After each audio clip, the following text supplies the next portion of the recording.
मला तू विचारतोस, स्वामी मला तुम्ही का दृष्टांत किंवा प्रचिती देत नाही.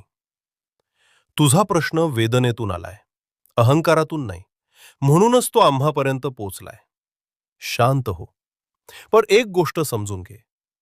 स्वामी कधीच येत नाहीत असं तुला वाटतं, कारण आम्ही गेलेलोच नाही. तुला जसं वाटतं ना की इतरांना दृष्टांत साक्षात्कार होतो, ते बाहेरचं दिसतं.